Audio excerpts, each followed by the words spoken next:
Oh, this is such an insightful question.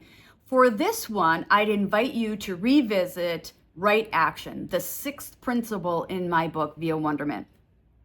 The soulful truth is we cannot control anyone else.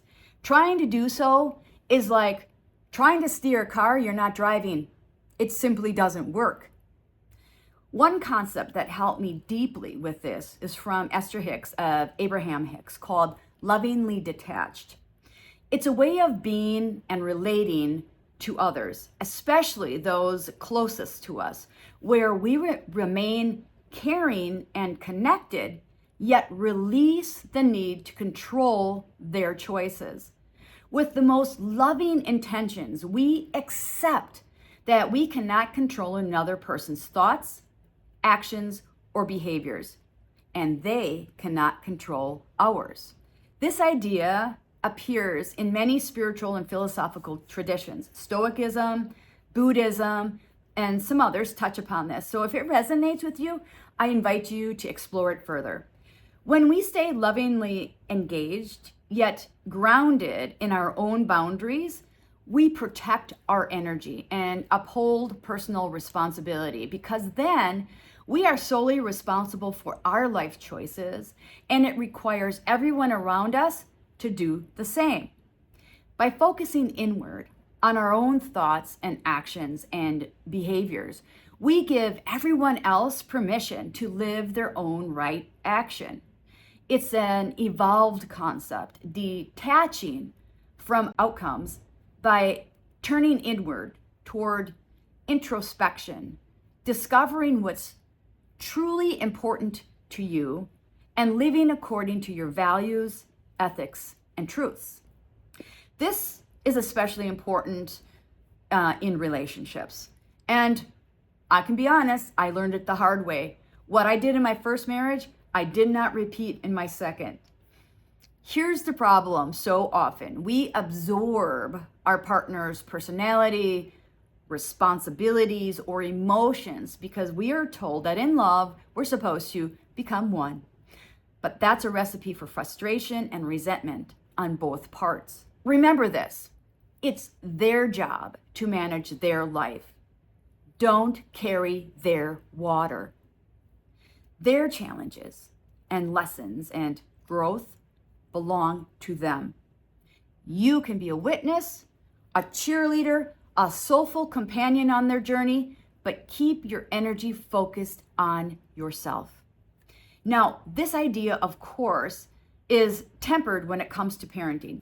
With young children, we do need to guide and shape their impressionable minds. But just as importantly, we must teach them to think independently, to know what right action is, who they are, and how to make decisions aligned with their own truths. This helps them grow into adults who can advocate for themselves and form healthy, interdependent relationships. That's what it means to teach your kids right action. Right action doesn't mean abandoning responsibility for those we care. It means allowing space, holding healthy boundaries, and not becoming overly invested in what others do. In partnership, when both people are living this way, it creates deep trust and soulful intimacy.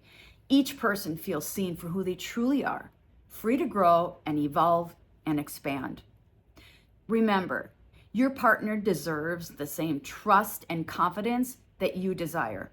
When both people act from alignment for the better for themselves and with right action that includes their partner and their family, it leads to a richer, more harmonious connection. However, you might realize that your partner isn't practicing or motivated by right action. They're used to you keeping it all together. Sound familiar? This can be tough, and my heart is with you, and I feel your pain. But the more you release control, the more they must reach for it on their own.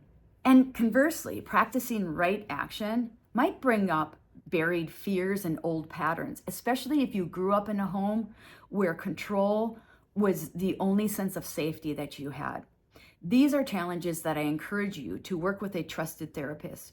Finding clarity and healing is a worthy investment in your peace, your mental health, your relationship, and your personal growth.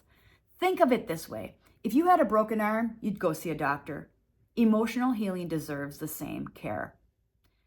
At its core, right action is about respect. Respect for your own path, your healing and your growth, and respect for others' journey as well.